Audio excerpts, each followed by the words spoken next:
એટલે આ વખતે સૌરાષ્ટ્ર ઉપર પણ ભાર આપવો પડશે ભાજપ અને ખાસ કરીને કોંગ્રેસ, કારણ કે હવે તો પ્રદેશ પ્રમુખ કોંગ્રેસના પણ નથી રહ્યા.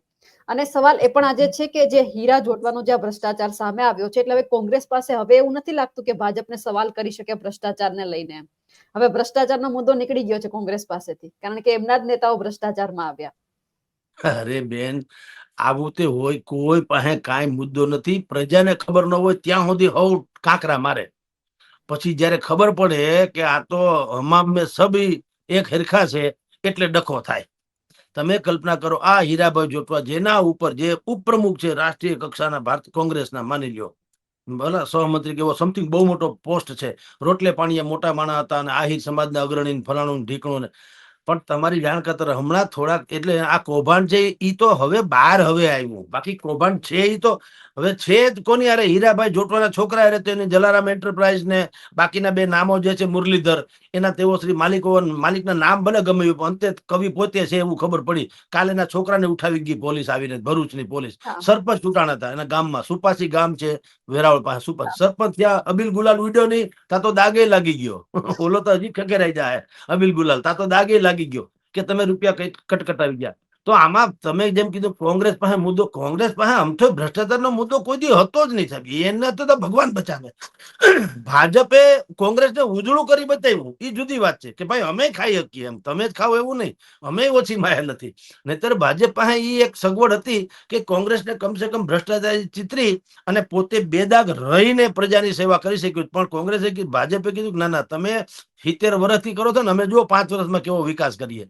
તે હંધાય તમે જુઓ, જેની પાસે મોપેડ ના નતા ને એ મર્સિડીઝ લઈને ફરે. બોલો, આપણી નજર સામે કાંઈ હરામ બરોબર ક્યાંય કામે જતો, બસ જબો પહેરી નીકળી જાય હવારના પોરમાં. ક્યાં જાય રાજા રામ જાણે. મને ગલોલા જેવા થઈને ફરતા હોય, તમે જુઓ જ્યારે હોય ત્યારે.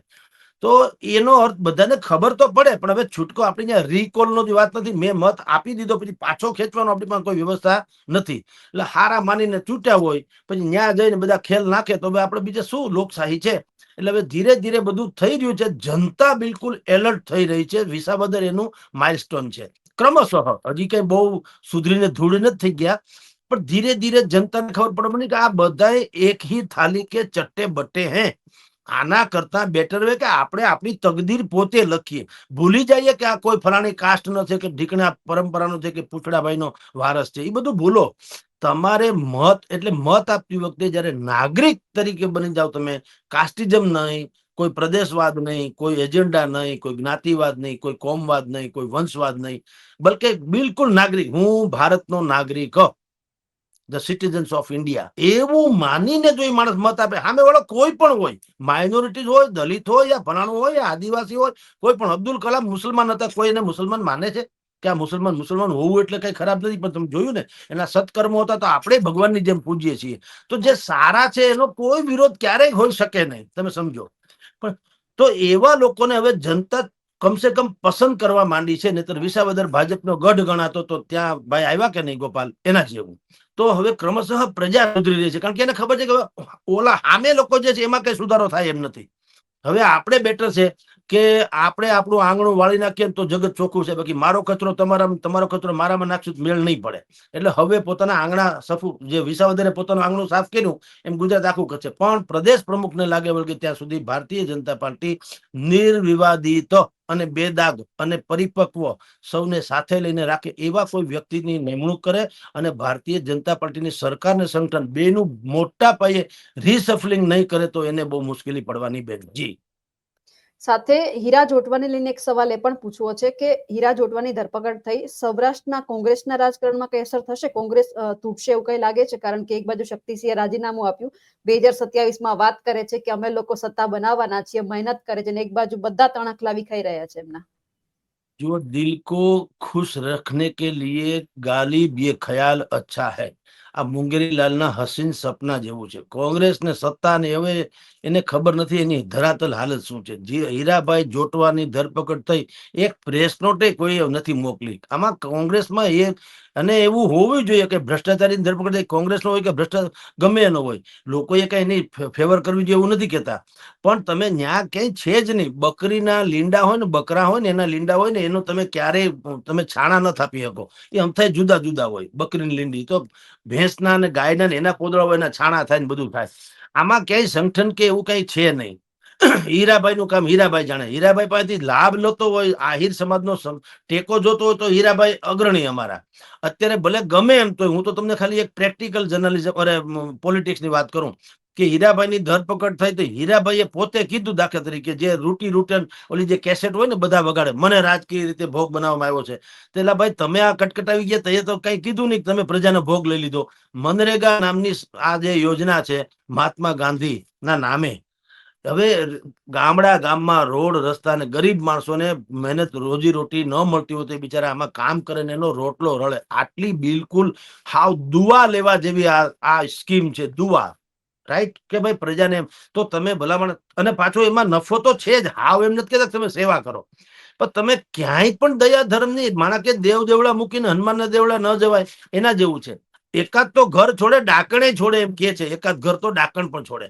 તો તમે આ મનરેગા જેવી યોજના કે જેમાં નકરા રૂરલ ગ્રામીણ વિસ્તારોમાં રોડ રસ્તાની વાતો છે, અને બિલકુલ ગરીબ માણસો જેની પાસે કોઈ ક્વોલિફિકેશન નથી એજ્યુકેટેડ વાળી, એટલે બિચારા શ્રમ કરી ધૂળ અહીંથી અહીં નાખીને રોડ બનાવવામાં કામ લાગીને એને રોજી રોટી કમાય. હવે એમાંય તમે ભ્રષ્ટાચાર, એટલે પૈસાની ભૂખ કે તમે ચાંદીની ભાખરી ખાવ છો.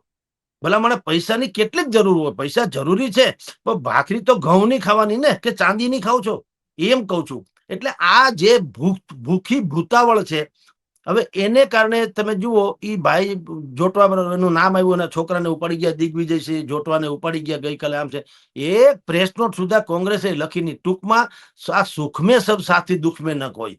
તમારી ઉપર આફત આવી તે કોંગ્રેસ વાળા એને, એમાં પાછું હું એમ નથી કહેતો કે ટેકો આપવો જોઈએ, એ તો હું તો મારા જેવો હતો હું તો કહું કે પેલા ભોગવો ને, બલકે ખબર હોય તો પેલા કહું. ભલે કોંગ્રેસમાં હું દાખલા તરીકે હું કોંગ્રેસમાં મને ખબર પડે કે આ પાપી છે તો હું તો પેલા હું જ કહું કે આ ઘોને કાઢો એમ. ખરી વાત તો ઈ છે, દબાવીને બેહવું નહીં. આ આમ આદમી પાર્ટીએ શું કર્યું, ઉમેશ મકવાણા ખબર છે કે એ ભાજપનું કામ કરે, એ પાછા પોતે કહે છે, શરમાતાય નથી લ્યો. ઈસુદાન ગઢવીએ કીધું, બાકી બધાએ કીધું કે ભાઈ આ જ્યારથી ચૂંટાણા ત્યારથી અમારા કયામાં નથી, પણ તો તમે અમારી ઉપર ઠોકી શું કામ દીધું એમ કહું. તમને ખબર જ છે કે માણસ આ ટાઈપનો છે, તમારામાં કયામાં નથી, અમારામાં રહીએ. જેને ટિકિટ આપીને ચૂંટાવ્યો, જે એના કારણે જે માલ મલાઈદા ખાય છે એના કયામાં નથી, તો પ્રજાના કયામાં રે કોઈ દી? તો તમે એને હું કામ હાલવી રેખો? કાઢવો જોઈએ ને કોને, કે ભાઈ કાઢો. હું છાપામાં નોકરી કરું અને મારા શેઠ એમ કે ભાઈ જગદીશભાઈ ને મેં જ્યારથી રાખ્યા ત્યારથી હું માનું છું, બીજા બધા છાપામાં લખે છે પણ અમારા છાપામાં કોઈ દી લખે, તો તમે કાઢી મૂકો ને. કોઈ ઈ કેમ હશે છોકરો, મારો ધક્કો જાય ઘો. ભાઈ આ વિચાર જુઓ કેવી મુશ્કેલી છે. તો તમે 2.5 વર્ષ સુધી તમે, એટલે કે આમ આદમીએ પણ સહન કર્યા ઉમેશ મકવાણા ને, અને પ્રજાનું તો કઈ વિચાર્યું જ નહીં. હવે શું કે છે કે સરપંચ ને લાયક નથી, તો તમે સંસદની ટિકિટ શું કામ આપી હતી? તમે વિચાર તો કરો. તમને ખબર છે કે સંસદને લાયક નથી, સરપંચ ને, તો તમે પાછા સંસદની ટિકિટ આપી ભાવનગરમાં. એટલે આ તો એવું થયું કે જેનું જે થવું થાય અમારો મેળ પડે એમ. એટલે આ બધી જે વાહિયાતી જે ચાલે છે રાજનીતિ, લોકતંત્રના નામે એટલી બધી તમને કહું કે ખિલવાડ ચાલી રહી. આમાંથી ઉગરવાનો એક જ ઉપાય છે. બધા લોકો સામાન્ય રીતે બેન કહેતા હોય, રિધિબેન, કે લોકતંત્રની મજબૂતી માટે વિપક્ષનું મજબૂત હોવું જરૂરી છે. હું કીધું ખોટી વાત છે, સોરી. ઈ ધંધો, ઈ બીજું સ્ટેપ છે. સૌથી પહેલું સ્ટેપ શું છે? મતદારો જે છે ને નિષ્પક્ષ, મતદારો એ નિષ્પક્ષ અને મજબૂત હોવા જોઈએ. મતદાર જયારે એમ સમજે કે એમ સમજે કે હું નાગરિક છું, મારે મારા પ્રદેશ માટે મત આપવાની છે. અહીંયા રોડ રસ્તા, રોડની કોઈ નાત નથી હોતી, ગટર, રોડ, નળ, પાણી ઇત્યાદિ, શિક્ષણ, મોંઘવારી, બેરોજગારી, એ કોઈ જ્ઞાતિ જાતિના હોતા નથી, એ દરેકને લાગુ પડતા હોય છે. તો ન્યા તમારે એવું ન કેવું છે કે આ પટેલ છે કે રઘુવંશી છે કે ભૂદેવ છે કે ફલાણું છે કે ઢીકણું. ત્યાં તમારો સારો નાગરિક હોય એટલે ભલે ગમે એ કોમનો હોય, પણ એ કામનો હોવો જોઈએ, કોમનો નહીં. બસ આટલું કરે ને તો જીગી છે કે માણસ કામના માણસને ગોતો, કોમના માણસને નહીં, તોય જાજો ફેર પડે એમ છે. હવે ભારતીય જનતા પાર્ટી જોઈએ છે કે એ પ્રદેશ પ્રમુખ તરીકે કામના માણસને ગોતે છે કે કોમના? જી બેન.